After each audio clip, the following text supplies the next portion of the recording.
Morning students. बच्चों 10th class में lesson number 9 जो अनुवांशिकता एवं जैव विकास आपका जो है शुरू कर दिया गया था, जिसमें हम पहुंच गए हैं जीवाश्म एक के बाद एक परत कैसे बनाते हैं। जीवाश्म के बारे में आपका पिछले वीडियो में अध्ययन किया गया था और जीवाश्म के बारे में बता दिया गया था कि जो जीवाश्म उनको कहते हैं कि जो हजारों सालों पहले तो जीवित थे, किंतु विभिन्न परिस्थितियों में वो वातावरण में अपने आप को अनुकूलित नहीं कर पाए और उनकी किसी कारणवश वो जो हैं अपने शरीर को उनका शरीर समाप्त हो गया है और वे अब जीवाश्म के रूप में हजारों साल बाद सामने आते हैं। तो ऐसे जीवों को हम जीवाश्म कहते हैं, जो पहले कभी मृत थे, मरे हुए थे। अब आप यहाँ कुछ जीवों के नाम इसमें बताए गए हैं कि किस प्रकार से ये जो हैं समाप्त हुए, कैसे फिर हजारों लाखों साल बाद ये सामने आए। इनका यहाँ पर आपको अच्छी तरीके से बता दिया गया है। समझते हैं थोड़ा। आइए 10 करोड़ अर्थात 100 मिलियन वर्ष पहले से प्रारंभ करते हैं। समुद्र तल पर कुछ अकशेरुकी जीवों की मृत्यु हो जाती है तथा वे रेत में दब जाते हैं। धीरे धीरे और अधिक रेत एकत्र होती रहती है तथा अधिक दाब के कारण चट्टान बन जाती है। कुछ मिलियन वर्षों बाद इसी तरीके से ये जो है फिर वहीं पर समाप्त हो जाते हैं। कुछ मिलियन वर्षों बाद क्षेत्र में रहने वाले डायनासोर मर जाते हैं तथा उसके शरीर की मिट्टी में उनका शरीर भी मिट्टी में दब जाता है। यह मिट्टी भी दबकर चट्टान बन जाती है, क्योंकि आप जानते हैं कि धीरे धीरे वो थोड़ी मिट्टी, फिर और अधिक मिट्टी, फिर और अधिक मिट्टी और पूरा का पूरा वो पहाड़ बन जाता है, चट्टान बन जाती है। पहले वाले अकशेरुकी के जीवाश्म वाली चट्टानों के ऊपर बनती हैं। इस तरीके से ये आगे बढ़ता हुआ जाता है। फिर इसके कुछ और मिलियन वर्षों बाद इस क्षेत्र में घोड़े के समान कुछ जीवों के जीवाश्म चट्टानों में दब जाते हैं और वो भी धीरे धीरे समाप्त हो जाते हैं। आप देख रहे हैं पहले नीचे अकशेरुकी जंतु हैं, उसके ऊपर डायनासोर जैसे जंतु हैं, उसके ऊपर बच्चों फिर घोड़े जैसे जीव उसमें दिखाई देते हैं। इसके काफ़ी समय उपरांत मृदा अपरदन, मान लीजिए जल प्रवाह के कारण कुछ चट्टान फट जाती हैं तथा घोड़े के समान जीवाश्म प्रकट होते हैं। जैसे जैसे हम गहरी खुदाई करते जाते हैं वैसे ऐसे पुराने जीवाश्म उत्पन्न होते चले जाते हैं। इस तरीके से जीवों का अध्ययन किया जाता है, मरे हुए जीवों के शरीर का अध्ययन किया जाता है।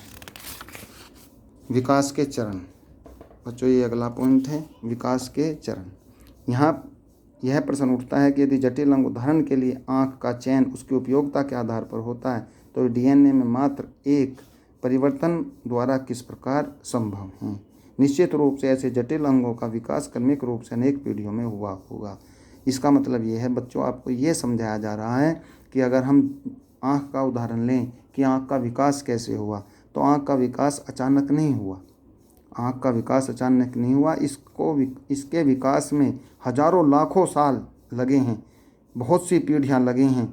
जो जटिल अंगों के अंदर जो परिवर्तन आते हैं, जो विकास होता है, उस विकास को दिखाई देने में बच्चों बहुत सी पीढ़ियाँ लग जाती हैं, अनेक पीढ़ियाँ लग जाती हैं। परंतु बीज के परिवर्तन किस प्रकार चयनित होते हैं, इसके लिए अनेक संभावित स्पष्टीकरण हैं। एक बीज का कारण, जैसे कि अल्पवर्धितता, किसी सीमा तक उपयोगी हो सकती है। यह योग्यता को लाभ के लिए पर्याप्त हो सकता है। वास्तव में पंख की तरह आँख भी एक व्यापक अनुकूलन है। यह कीटों में पाई जाती है, इस कारण उसी प्रकार ऑक्टोपस तथा कशेरुकी में भी, जैसी कीटों में पाई जाती है ऐसी ऑक्टोपस और कशेरुकी में, तथा आँख की संरचना इन सभी जीवों में भिन्न है, जिसका मुख्य कारण अलग अलग विकासीय उत्पत्ति है। साथ ही हम देख सकते हैं कि एक परिवर्तन जो एक गुण के लिए उपयोगी होता है, कालांतर में किसी अन्य कार्य के लिए उपयोगी हो सकता है। इसमें आपको ये है कि मान लिया किसी अंग के द्वारा कोई बच्चों कार्य किया जाता है तो वही अंग किसी दूसरे अन्य कार्य के लिए भी उपयोगी हो सकता है। उदाहरण के लिए पर जो संभवतः ठंडे मौसम में ऊष्मारोधन के लिए विकसित हुए थे। पर मीन्स पंख जो पक्षियों के पंख होते हैं, वो जब अत्यधिक ठंड पड़ती है तो एक तरीके से ऊष्मारोधी होते हैं और अंदर की गर्मी, जो शरीर के अंदर की गर्मी, उसको बाहर नहीं निकलने देते, किंतु कालांतर में उड़ने के लिए भी उपयोगी हो गए। किंतु फिर वे उड़ने के लिए भी काम आने शुरू हो गए। वास्तव में कुछ उड़ने में समर्थ नहीं थे। बाद में संभवतः पक्षियों ने परों को उड़ने के लिए अपनाया। डायनासोर सरीसृप थे। अतः हम यह अर्थ निकाल सकते हैं कि पक्षी बहुत निकटता से सरीसृप से संबंधित हैं। तो इस आधार पर हम कह सकते हैं कि जिन जीवों ने अपने को अनुकूलित कर लिया वो पृथ्वी पर शेष बच गए, किंतु जो अपने आप को अनुकूलित नहीं कर पाए उनकी जो मृत्यु हो गई और वो जीवाश्म के रूप में आज हमें यहाँ पर दिखाई देते हैं या मिलते हैं। ठीक है बच्चों, आगे बढ़ते हैं। यहाँ इसका उल्लेख करना रोचक होगा कि बहुत अधिक भिन्न दिखाई देने वाली संरचनाएं एक समान परिकल्प से विकसित हो सकती हैं। यह सत्य है कि जीवाश्म में अंगों की संरचना का विवेचन हमें यह अनुमान लगाने में सहायक हो सकता है कि विकास या संबंध कितना पीछे जा सकता है। क्या यह पीछे जा सकता है? क्या इस प्रक्रम के उदाहरण उपलब्ध हैं? जंगली गोभी इसका एक अच्छा उदाहरण है। 2000 वर्ष पूर्व में मनुष्य जंगली गोभी का एक खाद्य पौधे के रूप में उगाता था तथा उसमें चयन द्वारा उसमें विभिन्न सब्जियां विकसित की, परंतु यह प्राकृतिक वर्ण होकर कृत्रिम चयन है। कुछ किसान इसकी पत्तियों के बीच की दूरी को कम करना चाहते थे, जिससे पत्ता गोभी का विकास हुआ, जिसे हम देखते हैं कि कुछ किसान पुष्पों की वृद्धि रोकना चाहते थे, अतः ब्रोकोली विकसित हुई, अथवा बंद पुष्पों से फूल गोभी विकसित हुई। इस तरीके से ये हम जो सब्जियां खाते हैं उनमें विकास हुआ। कुछ ने फूले हुए भाग का चयन किया, गांठ गोभी विकसित हुई। कुछ ने केवल चौड़ी पत्तियों को ही पसंद किया तो केल नामक सब्जी का विकास किया। यदि मनुष्य ने स्वयं ऐसा नहीं किया होता तो क्या हम कभी ऐसा सोच सकते थे कि उपरोक्त सभी समान जनक से विकसित हुए हैं? ठीक है बच्चों, इन सब्जियों के उदाहरण जो आपको बताए गए हैं, प्रत्येक व्यक्ति ने अपने अनुसार इन सब्जियों में नई नई जातियों की खोज की। जिस मनुष्य को या जिस किसान को जैसी सब्जी की आवश्यकता थी उसने उसको ही धीरे धीरे तैयार कर लिया, जो इस बात की पुष्टि करता है कि ये विकास सभी का एक जैसे पौधे से ही हुआ है। देखिए, सब्जी जो है फूल गोभी होती है, गांठ गोभी होती है, और कुछ जो है चौड़ी पत्ती वाली होती है, कुछ फूल गोभी होती हैं, किंतु जब हम इनके पूर्वजों का अध्ययन करते हैं तो सभी के पौधे एक जैसे बच्चों दिखाई दे रहे हैं। आप पिक्चर में देख रहे हैं, ये गांठ गोभी है, जंगली गोभी है, और केल हैं, लाल गोभी, ब्रोकली और फूल गोभी। किंतु जब हम इनके सभी के पूर्वजों का अध्ययन करेंगे तो इन सभी की पैदावार किससे हुई है? जंगली गोभी से ही हुई है। और अब हम इसको अलग अलग रूपों में देखते हैं, किंतु जंगली गोभी के कारण जब किसानों ने नई नई जातियों के बारे में सोचना शुरू किया तो ये सभी प्रकार के पौधे आज हम देखते हैं, जो इस बात की पुष्टि करता है कि अलग अलग पौधे होने के बाद भी इनके पूर्वज एक जैसे होंगे। विकास से संबंध खोजने का एक अन्य तरीका उस मौलिक परिकल्पना पर निर्भर करता है। ठीक है बच्चों, जिससे हमने प्रारंभ किया था वह विचार था कि जनन के दौरान डीएनए में होने वाले परिवर्तन विकास की आधारभूत घटना है। यदि यह सत्य है कि डीएनए से ही बच्चों विकास होता है या डीएनए पर ही डेवलपमेंट निर्भर करता है, तो विभिन्न स्पीशीज के डीएनए की संरचना की तुलना से हम सीधे ही इसका निर्धारण कर सकते हैं कि इन जातियों के उद्भव के दौरान डीएनए में क्या क्या और कितने परिवर्तन आए। विकास से संबंध स्थापित करने में इस विधि का व्यापक स्तर पर प्रयोग हो रहा है। ये बच्चों विकास के चरण के बारे में आपको बताया गया है। नेक्स्ट पेज पर देखते हैं। हेडिंग है आपका, विकास को प्रगति के समान नहीं मानना चाहिए। विकास को प्रगति के समान नहीं मानना चाहिए, अर्थात जो डेवलपमेंट हमें दिखाई देता है, जो विकास हमें दिखाई देता है, उसको हमें प्रोग्रेस नहीं मानना चाहिए। क्यों नहीं मानना चाहिए? क्योंकि विकास जो होता है, जिसको हम विकास समझते हैं, उसमें कई चीज़ें ऐसी विलुप्त हो जाती हैं, समाप्त हो जाती हैं, और जीव अपने आप को अनुकूलित करने की कोशिश करता है, जिंदा रहने की कोशिश करता है, अपने आप को वातावरण में एडजस्ट करने की कोशिश करता है कि उसका जीवन बचा रहे, तो हम उसको विकास, प्रोग्रेस नहीं कह सकते, प्रगति नहीं कह सकते। इसके बारे में हम अध्ययन करेंगे। जातियों के वंश वृक्ष की कड़ियाँ ढूंढने के इस प्रयास में हमें कुछ बातों का ध्यान रखना चाहिए। पहली, कौन सी? इस प्रक्रम के प्रत्येक स्तर पर अनेक शाखाएं संभव हैं। अतः ऐसा नहीं है कि नई स्पीशीज के विकास के लिए पहली स्पीशीज विलुप्त हो जाए। एक नई स्पीशीज की उत्पत्ति हुई है। भृंग के उदाहरण में देखा था, नई स्पीशीज की उत्पत्ति के लिए आवश्यक नहीं कि पहली विलुप्त हो जाए। ठीक है बच्चों, कि पहली जाति समाप्त हो जाए तब नई का विकास हो, ऐसा नहीं होना चाहिए। पहली जातियां भी होती हैं, पहली स्पीशीज, पहली जीवों की जातियां भी दिखाई देती हैं और नई जातियां भी अचानक उसमें उत्पन्न हो जाती हैं।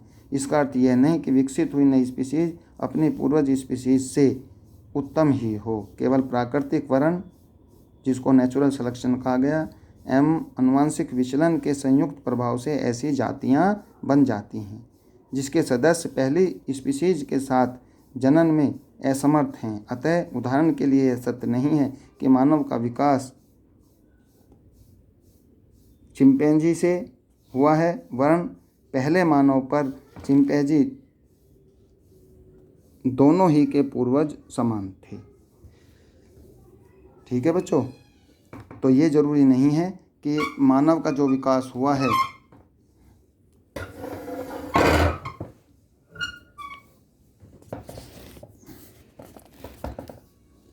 अलग अलग ढंग से विभिन्न शाखाओं से अपने तरीके से हुआ होगा, जिसमें आधुनिक स्पीशीज का वर्तमान स्वरूप बना। तो जैसे कि आपको बताया जाता है, कई बार लिखा हुआ भी होता है, किताबों में भी होता है कि जो मनुष्य का विकास हुआ है वो बंदर जैसे जीवों से ही हुआ है। अर्थात जो मनुष्य के पूर्वज थे वो बंदर जैसे थे, किंतु बंदर जाति आज भी है और हजारों साल पहले से है। मनुष्य आज भी हैं, हजारों साल पहले भी हैं। तो ये भी हमें सोचना चाहिए कि अगर आगे विकास होगा तो मनुष्य किस प्रकार का दिखाई देगा, या बंदर का अगर विकास होता है तो हजारों या लाखों साल बाद में ये बंदर कैसे दिखाई देंगे या मनुष्य कैसा दिखाई देता है, इसको भी सोचना बेहद ज़रूरी होता है। ये ज़रूरी नहीं है कि अगर किसी जीव से नई जातियों की उत्पत्ति होती है तो जो पहली जातियां हैं उस जीव की वो समाप्त हो जाती हैं या वो बेकार हो जाती हैं या उनका कोई अस्तित्व नहीं होता, ये ज़रूरी नहीं होता है। तो बच्चों, आज हम जैसा कि अभी आपको बताया गया था कि चिंपैंजी बंदर से ही मनुष्य का विकास हुआ है, किंतु बंदर आज भी विद्यमान है, मनुष्य आज भी विद्यमान है। आगे किस प्रकार का विकास होगा ये भविष्य पर निर्भर करता है। वास्तव में जैव विकास के सिद्धांत का अर्थ कोई वास्तविक प्रगति नहीं है, विविधताओं की उत्पत्ति और प्राकृतिक चयन द्वारा उसे स्वरूप देना मात्र ही विकास है। इसमें यह नहीं सोचना चाहिए कि जैव विकास का सिद्धांत कोई नई प्रगति करना होता है।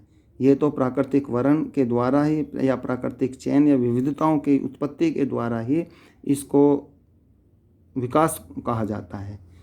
जैव विकास में प्रगति की यदि कोई प्रवृत्ति दिखाई पड़ती है तो यह है समय के साथ साथ शारीरिक अभिकल्प की जटिलता में वृद्धि इसका, लेकिन इसका अर्थ यह है कदापि नहीं है कि प्राचीन अभिकल्प अदक्ष है। अनेक अति प्राचीन एवं सरल अभिकल्प आज भी अस्तित्व में हैं। इस बात को हमें समझना होगा कि जो नई जातियों की उत्पत्ति होती है तो बच्चों, ये नई जातियों की उत्पत्ति हमेशा प्राकृतिक वर्ण के द्वारा या विभिन्नताओं की उत्पत्ति के द्वारा ही नई जातियों का विकास होता है, जो इस बात की पुष्टि नहीं करता कि पुरानी जो स्पीशीज़ हैं वो पूर्ण रूप से समाप्त हो जाएंगी। नेक्स्ट पॉइंट है बच्चों मानव विकास, कि मानव का विकास कैसे हुआ, जो बेहद ज़रूरी है और जिसको समझना भी अति आवश्यक है। मानव विकास के अध्ययन के लिए उन्हीं साधनों का उपयोग करते हैं जिनका क्षेत्र विकास के लिए किया था, अर्थात उत्खनन, समय निर्धारण और जीवाश्म अध्ययन के साथ डीएनए अनुक्रम का निर्धारण मानव विकास के अध्ययन के मुख्य साधन हैं। अर्थात मानव के अंदर जो विकास है बच्चों वो डीएनए के द्वारा किया जाता है, जीवाश्म के द्वारा किया जाता है और डीएनए के साथ साथ एक प्रकार से समय निर्धारण के द्वारा भी हम मानव के अंदर होने वाले विकास के रूप में का अध्ययन कर सकते हैं। यह धरती ग्रह पर मानव के रंग रूप एवं आकृति के अत्यधिक विविधताएं दृष्टिगोचर होती हैं। आप जानते हैं कि मनुष्य के भी अलग अलग रंग रूप दिखाई देते हैं, अलग अलग आकृति दिखाई देती है और उसमें बहुत सी भिन्नताएं हमें दिखाई देती हैं। ये भिन्नताएं इतनी अधिक और प्रखर हैं कि लंबे समय तक लोग मनुष्य की प्रजातियों की ही बात करते थे। आमतौर पर त्वचा का रंग इस प्रकार की प्रजाति के निर्धारण के लिए प्रयुक्त किया जाता है। कुछ को पीला, कुछ को काला, सफ़ेद या भूरा कहा जाता है। आप देखते भी होंगे आप अपने आसपास काले रंग के, भूरे रंग के, सफ़ेद रंग के, ये हमें जो हैं ऐसे मानव दिखाई दे जाते हैं। लंबे समय तक यह बहस चलती रहती थी कि क्या इन आभासी समूहों का विकास अलग अलग हुआ है, परंतु कुछ वर्षों में प्रमाण अति स्पष्ट हो गए हैं। हम कह सकते हैं कि इन आभासी प्रजातियों का कोई जैविक आधार नहीं है, सभी मानव एक ही स्पीशीज के सदस्य हैं। अर्थात जो हमें काले और गोरे रंग के मनुष्य दिखाई देते हैं, उसका ये मतलब नहीं है कि इनकी जातियां अलग अलग हैं, अर्थात इनकी स्पीशीज एक ही है, ये सभी एक ही जाति के सदस्य होते हैं।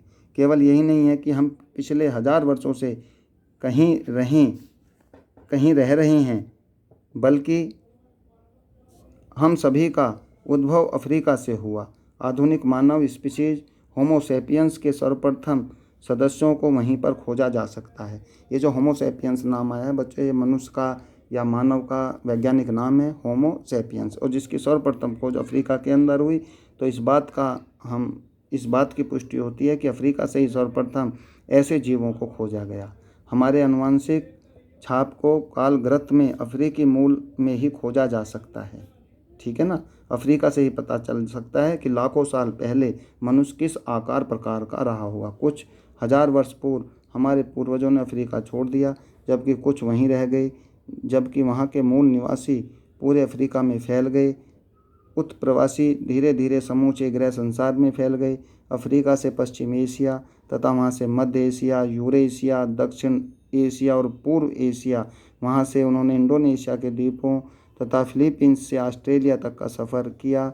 बेरिंग लैंड ब्रिज को पार करके अमेरिका पहुँचे, क्योंकि वे मात्र यात्रा के उद्देश्य से सफ़र नहीं कर रहे थे, अतः उन्होंने एक ही मार्ग का चुनाव नहीं किया। वे विभिन्न समूहों में कभी आगे और कभी पीछे गए।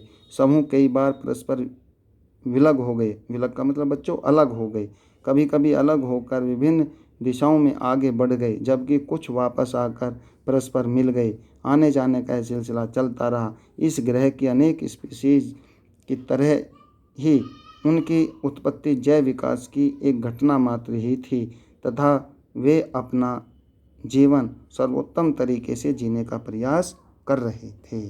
ठीक है बच्चों, इस आधार पर हम कह सकते हैं कि हमारे सभी के पूर्वजों की स्टडी अफ्रीका में हो सकती है, और अफ्रीका से ही इस प्रकार के मानव का विकास हुआ है, जो आज धीरे धीरे अपने जीवन की प्रक्रियाओं को पूरा करने के लिए पूरे विश्व में फैल चुका है। अमेरिका तक फैल चुका है, मध्य एशिया, पूर्व एशिया, इंडोनेशिया के सभी द्वीपों में फैल गया, और पूरे संसार को उसने जो है पूरे संसार में अपना स्थान बना लिया है। तो हम मनुष्य के बारे में सिर्फ इतना कह सकते हैं कि उसके जीवन में जैव विकास एकमात्र घटना है, किंतु वो जो पूरे संसार में फैला, वो उसने अपने जीवन को अच्छे तरीके से जीने के लिए ये प्रयास किए, और वो धीरे धीरे अपने इन प्रयासों की पूर्ति के लिए विभिन्न विभिन्न स्थानों पर फैलते चले गए। बच्चों, ये लेसन समाप्त हो चुका है। जो लेसन नंबर 9 पिछले काफ़ी टाइम से चला हुआ था, किंतु ये अब आज आपका समाप्त कर दिया गया है। इससे आगे आपने क्या सीखा, ये कुछ पॉइंट हैं जो आप इसमें वीडियो में पढ़ सकते हैं, देख सकते हैं, और इसको पढ़ने के बाद कल जब सभी बच्चे स्कूल में आएंगे तो मैं इस लेसन पर आपके क्वेश्चनों के निशान लगवा दूंगा, जिससे आप अपने घर पर रिटन वर्क कंप्लीट कर लें, और सभी बच्चे अपनी गाइड और बुक्स लेकर के स्कूल में कल आएँ। जो बच्चे नहीं आ पाते हैं उनको अपने दूसरे बच्चों से अपने वर्क को पूरा कर लें, किंतु ये वर्क आप करेंगे तो आपके लिए बहुत ही अच्छा रहेगा।